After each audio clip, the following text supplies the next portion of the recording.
At Hawaii Community College in 1979 and 80 was when I first began to integrate cultural activism with expressive arts, and that became kind of a passion of mine, which again I developed more fully in these last 30 years and resulted in events like the street performance in Korea.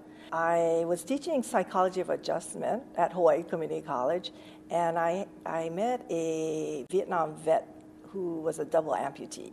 And I used to have him as a guest speaker in my class in my intro to psych. And his name was Eddie, and he was amazing because he would jump out of his chair and he would kind of crawl around the floor and leave all the students in shock.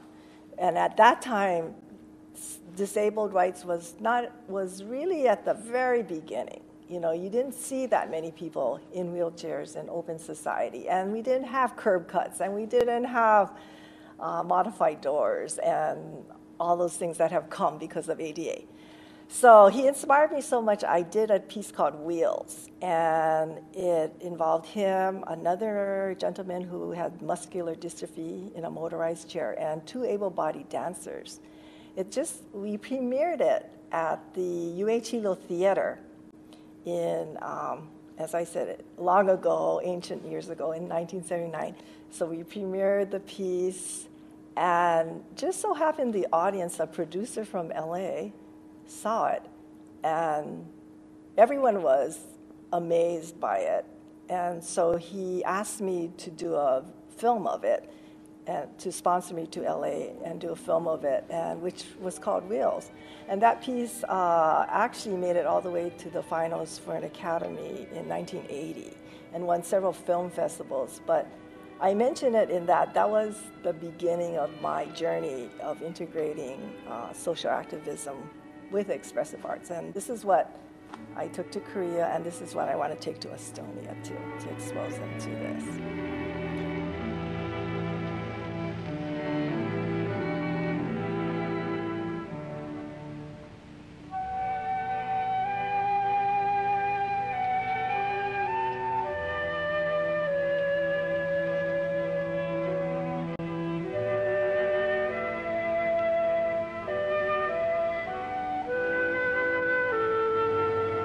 I can't change what I am, so my torn up body might not be appealing to other people, but I love it. It's mine.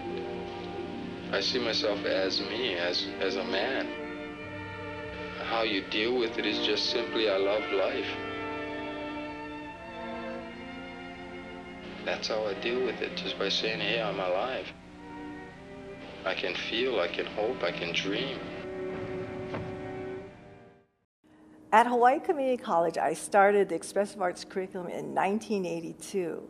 And at that time, it really was a new form. And we were the first college in the system to offer this as a college course. And even on the mainland, it is still fairly rare to find it in a college curriculum. Expressive arts therapy is the therapeutic use of the arts for the sake of either what we call a nonverbal approach to therapy. And in expressive arts, it includes drama, dance, music, and art therapy genres. So it really is quite a landscape of approaches to therapy, but especially with the idea that the person can give shape and form in any of those genres to their inner world. So it's a way of bringing a person's psychological personality, so to speak, to the surface, and in a way that empowers the individual. I was commissioned in spring 2003 by a fabulous woman who is a disabled activist. Her name is Miju Kim. And she invited me to do a street performance with my expressive arts students from Wangguang University down the center of Seoul. She was part of a movement to pass an anti-discrimination law for disabled people in Korea, similar to the ADA here in the US. So she commissioned me to do this street performance that involved 56 disabled groups, many of them disabled themselves, marching down the center of Seoul. Really invigorated that one of my loves in expressive arts is the collective possibilities of using the arts as a way to change society. So I'm not much of a politician, but I love being able to do social change through the arts, and this was one of them.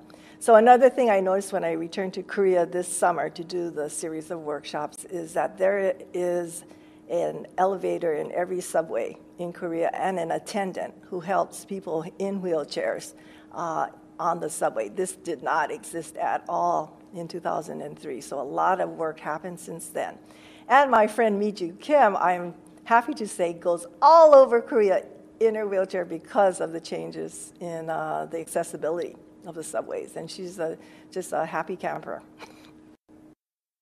We have to use this struggle, kind of the struggle to move together.